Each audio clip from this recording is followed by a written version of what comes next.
So ದಾಮೋದರದು ಲೀಲೆ ಹೇಳಕ್ ಮುಂಚೆ ದಾಮೋದರ್ ಯಾಕೆ ಈ ಲೀಲೆ ಮಾಡ್ತಾನೆ ಕಾರಣ ಹೇಳ್ತಾರೆ ಆಚಾರ್ಯರು. ಬೇರೆ ಬೇರೆ ಆಚಾರ್ಯರುಗಳು ಬೇರೆ ಬೇರೆ ಕಾರಣ ಹೇಳ್ತಾರೆ. ಸೊ ಯಾಕೆ ಈ ಲೀಲೆನ ರಚನೆ ಮಾಡ್ತಾನೆ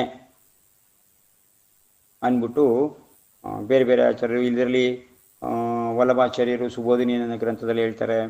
ಮತ್ತೆ ಇನ್ನೊಂದು ಬೇರೆ ಬೇರೆ ಗ್ರಂಥಗಳಿಂದನೂ ಕೂಡ ಕಾರಣ ಬರುತ್ತೆ. ಸೊ ಟೋಟಲಿ ಹೇಳಿದಂಥ ಕಾರಣ 12 ಕಾರಣ. ದಾಮೋದರ ಲೀಲೆಯನ್ನು ರಚನೆ ಮಾಡೋಕ್ಕೆ ಭಗವಂತನಿಗೆ 12 ಕಾರಣ ಇದೆ. ಸೊ ಆ ಕಾರಣದಲ್ಲಿ ನೀವು ಆಲ್ರೆಡಿ ಕೆಲವು ಜನ ಕೇಳಿದ್ದೀರಾ, ಕೇಳಿದ್ರು ಕೂಡ ಇನ್ನೊಂದ್ಸರಿ ಅದನ್ನು ಮನನ ಮಾಡ್ಕೊಳ್ಳಿ. ಮಧ್ಯೆ ಒಂದೊಂದು ಪಾಯಿಂಟ್ ಬಿಟ್ಟೋಗಿರುತ್ತೆ. ಸೊ ಮೊದಲನೇ ಕಾರಣ ಬಂದ್ಬಿಟ್ಟು ಭಗವಂತ ಪ್ರತಿ ಒಂದನ್ನು ಕೂಡ ಬಂಧನ ಮಾಡಿದ್ದಾನೆ.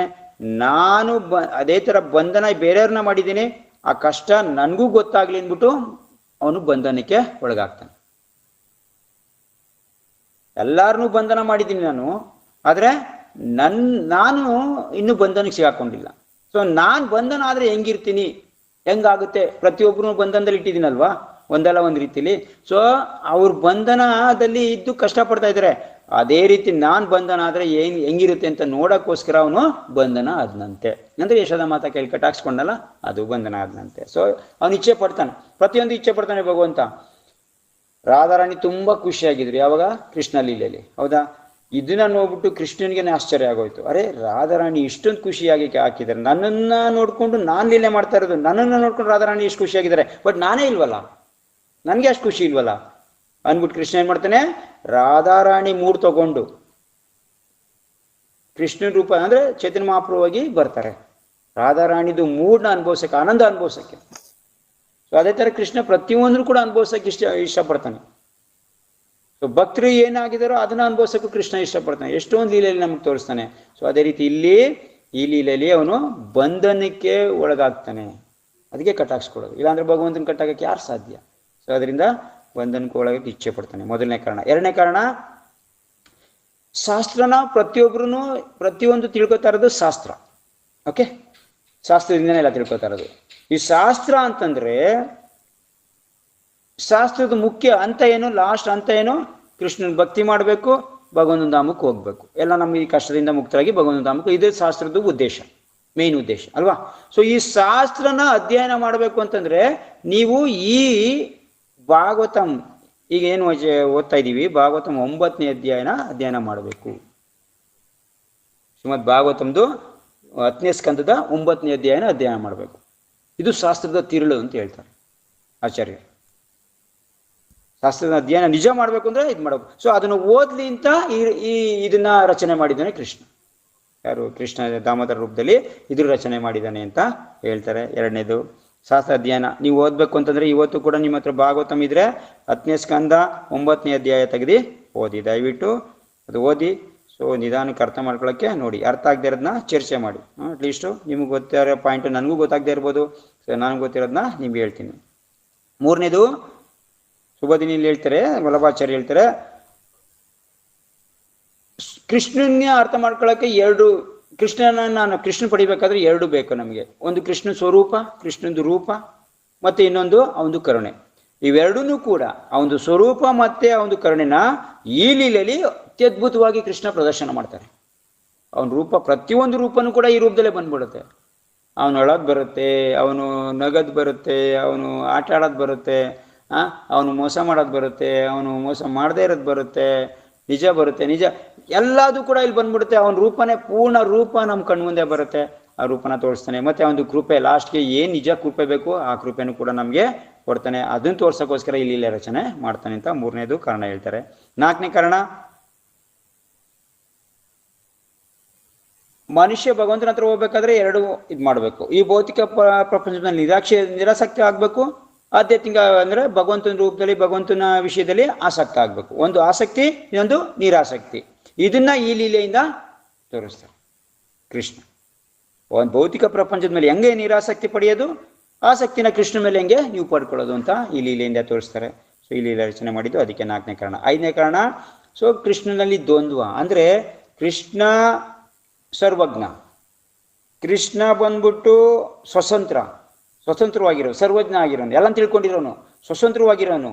ಸೊ ಅವನಿಗೆ ಕ್ರೋಧನೆ ಬರಲ್ಲ, ಆಸೆ ಇಲ್ಲ, ಆಕಾಂಕ್ಷೆ ಇಲ್ಲ, ಅವನಿಗೆ ಇನ್ನೊಬ್ಬರ ಮೇಲೆ ಡಿಪೆಂಡ್ ಆಗೋ ಅವಶ್ಯಕತೆ ಇಲ್ಲ, ಏನು ಇಲ್ಲ ಅಂತ ಶಾಸ್ತ್ರ ಹೇಳ್ತಾ ಇದೆ. ಆದರೆ ಇದೆಲ್ಲಾನು ಕೂಡ ಕೃಷ್ಣ ಈ ಲೀಲೆಯಲ್ಲಿ ಉಲ್ಟನೆ ತೋರಿಸ್ತಾನೆ. ಅವನು ಸ್ವತಂತ್ರ ಅಲ್ಲ, ಯಶೋದ ಮಾತಾ ಕೈಲಿ ಬಂಧನ ಆಗಿದ್ದಾನೆ. ಅವನು ಎಲ್ಲ ತಿಳ್ಕೊಂಡವನೆಲ್ಲ ತಿಳಿದೇ ತರ ಇಲ್ಲಿ ಅಜ್ಞಾನದಿಂದ ವರ್ತನೆ ಮಾಡ್ತಾನೆ. ತಿಳಿದವನು ಕೂಡ ಅಜ್ಞಾನದಿಂದ ವರ್ತನೆ ಮಾಡ್ತಾನೆ. ಅವನಿಗೇನು ಬೇಕಾಗಿಲ್ಲ, ಯಶೋದ ಮಾತಾ ಹತ್ರ ಹಾಲು ಬೇಕು, ಬೆಣ್ಣೆ ಬೇಕು, ಅದಕ್ಕೋಸ್ಕರ ಹೋರಾಟ ಮಾಡ್ತಾ ಇದ್ದಾನೆ ಅಲ್ವಾ. ಸೊ ಪ್ರತಿಯೊಂದು ಉಲ್ಟಾ ಇಲ್ಲಿ ಶಾಸ್ತ್ರಕ್ಕೆ ವಿರುದ್ಧವಾಗಿ ಅವನು ಕೆಲಸ ಮಾಡ್ತಾ ಇದ್ದಾನೆ. ಸೊ ಇದು ಅವನಲ್ಲಿರೋಂಥ ದ್ವಂದ್ವ. ಅವನ ಮನಸ್ಸಲ್ಲೇ ಬೇರೆ, ಕಾರ್ಯನೇ ಬೇರೆ ಅಂತ ಹೇಳ್ತೀವಲ್ಲ. ಸೊ ಆ ಥರ ಇಲ್ಲಿ ದ್ವಂದ್ವ ರೂಪದಲ್ಲಿ ಇದೆ. ಸೊ ಅದನ್ನ ಅತ್ಯದ್ಭುತವಾಗಿ ಈ ಲೀಲೆಯಲ್ಲಿ ತೋರಿಸುವಷ್ಟು ಅವನು ಉಲ್ಟಾ ಪ್ರದರ್ಶನ ಎಲ್ಲೂ ತೋರಿಸಿಲ್ಲ. ಅವನ ಹತ್ರ ಇರೋದೇ ಬೇರೆ, ಅವನು ಮಾಡ್ತಾ ಇರೋದೇ ಬೇರೆ. ನಿಜಕ್ಕೂ ಶಾಸ್ತ್ರ ಅವನ ವರ್ಣನೆ ಮಾಡ್ತಾ ಇದೆ, ಅತ್ಯದ್ಭುತವಾಗಿ ವರ್ಣನೆ ಮಾಡ್ತಾ ಇದೆ. ಸ್ವರಾಟ್, ಸ್ವತಂತ್ರ, ಅವನು ಪ್ರತಿ ಒಂದು ವಿಷಯದಲ್ಲೂ ಕೂಡ ಇದೇ ತರ ಕಳ್ತನ ಮಾಡೋನಲ್ಲ, ತುಂಬಾ ಒಳ್ಳೆ ವ್ಯಕ್ತಿ, ತುಂಬಾ ಅದ್ಭುತವಾಗಿರುವಂತ ವ್ಯಕ್ತಿ, ಈ ತರ ಎಲ್ಲ ಹೇಳ್ತಾರೆ. ಅದಕ್ಕೆ ಇದು ಎಲ್ಲಾ ವಿಷಯಕ್ಕೂ ಉಲ್ಟಾ ಹೊಡಿತಾ ಇದ್ದಾನೆ ಇಲ್ಲಿ ಕೃಷ್ಣ. ಆದ್ರೂ ಕೂಡ ಅವನನ್ನೇ ನಾವು ಪೂಜೆ ಮಾಡ್ತಾ ಇದ್ವಿ. ಸೊ ಇದನ್ನ ತೋರಿಸ್ಕೊಡಕ್ಕೋಸ್ಕರ ಮಾಡ್ತಾನೆ. 5ನೇ ಕಾರಣ. 6ನೇ ಕಾರಣ, ಭಕ್ತ ಅದನ್ ಜೊತೆನೆ ನಾನು ಲೀಲೆ ಮಾಡೋದು, ರಮಣ ಮಾಡೋದು, ಇದನ್ನ ತೋರಿಸ್ಕೊಡ್ತಾ ಇದ್ದೇನೆ. ಭಕ್ತರು ಬಿಟ್ಟು ನಾನು ಯಾವ ಕಾರಣಕ್ಕೂ ಇನ್ನೊಬ್ರ ಹತ್ರ ನಾನು ಹೋಗಲ್ಲ.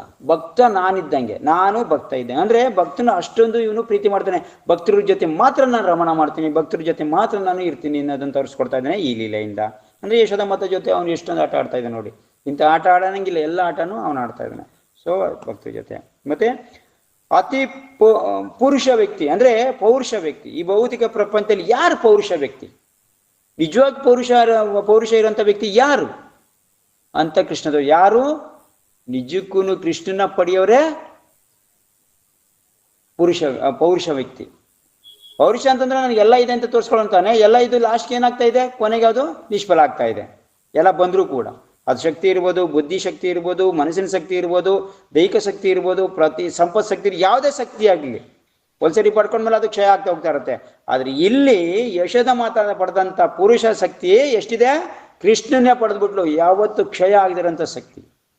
ಸೊ ನಿಜ ಶಕ್ತಿ ಯಾವುದು ಅಂತ ಕೃಷ್ಣ ಈ ಒಂದು ಇದರಿಂದ ಲೀಲೆಯಿಂದ ತೋರಿಸ್ತಾ ಇದ್ದಾನೆ. ಯಾವುದು ನಿಜ ಶಕ್ತಿ? ಯಶೋದ ಮಾತಾ ಪಡೆದಂತ ಶಕ್ತಿ. ಸೊ 8ನೇ ಕಾರಣದಲ್ಲಿ ಭಕ್ತಿದು ಹಂಗ ಬೇರೆ ಬೇರೆ ತರ ಹೇಳ್ತಾರೆ. ಚೈತನ್ಯ ಮಹಾಪ್ರಭು ಹೇಳ್ತಾರೆ 5 ಅಂಗ ಅಂತ, ಮತ್ತೆ ಪ್ರಹ್ಲಾದ್ ಮಹಾರಾಜ 9 ಅಂಗ. ಸೊ ಇದನ್ನ ಸ್ವಲ್ಪ ಕೇಳಿದ್ದೀರ ನೀವು. ಓಕೆ. ಸೊ ಶಬರಿ ಹೇಳ್ತಾಳೆ ರಾಮನ್ ಭಕ್ತಿಲಿ 10 ಅಂಗ ಇದೆ, ಭಕ್ತಿ ಮಾಡಕ್ಕೆ 10 ಅಂಗ ಇದೆ ಅಂತ ಹೇಳ್ತಾಳೆ. ರೂಪ ಗೋಸ್ವಾಮಿ ಹೇಳ್ತಾರೆ 64 ಅಂಗ ಇದೆ ಅಂತ ಹೇಳ್ತಾರೆ. ತುಂಬಾ ಡೀಟೇಲ್ ಆಗಿ ಹೇಳ್ತಾರೆ. ಅಂದ್ರೆ ಭಗವಂತನ ಅರ್ಥ ಮಾಡ್ಕೊಳಕ್ಕೆ, ಭಗವಂತನ ಭಕ್ತಿ ಮಾಡಕ್ಕೆ ಅಂಗಗಳು. ಯಾವ್ದಂಗ? ಈ ಭಾಗವತಂ ಓದೋದು ಅಂಗ, ಜಪ ಮಾಡೋದು ಅಂಗ, ಭಕ್ತೃ ಸಂಘ ಮಾಡೋದು ಅಂಗ, ಮಥುರಾ ಮತ್ತೆ ವೃಂದಾವನದಲ್ಲಿ ವಾಸ ಮಾಡೋದು ಅಂಗ, ಅದು ಭಕ್ತಿದು ಅಂಗ. ಮತ್ತೆ ನಾವು ಭಕ್ತೃ ಸಂಘ ಆಯ್ತಲ್ಲ, ಭಾಗವತಂ ಶರಣ, ಮತ್ತೆ ಇನ್ನೊಂದು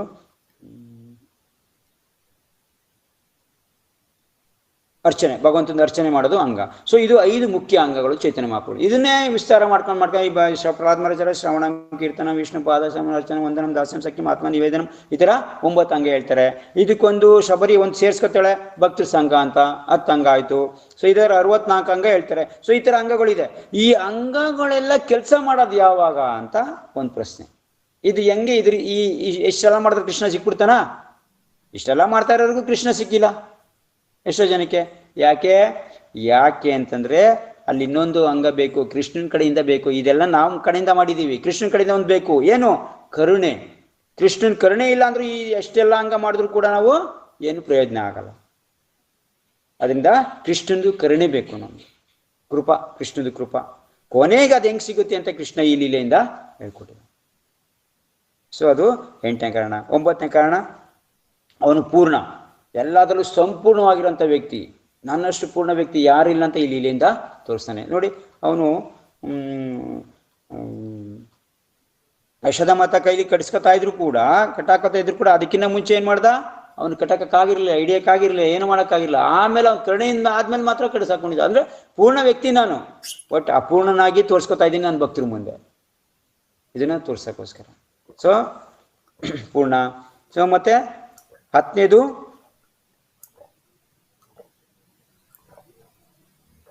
ನಾನು ಎಂಥವ್ರ ಕೈಲಿ ಬಂಧನ ಆಗ್ತೀನಿ, ಯಾರನ್ನ ನಾನು ಹಿಡಿಬೋದು, ಎಂಥವ್ರು ನನ್ನನ್ನು ಹಿಡಿಬೋದು ಅಂತ ಈ ಲೀಲೆಯಿಂದ ಕೃಷ್ಣ ತೋರಿಸ್ಕೊಡ್ತಾನೆ.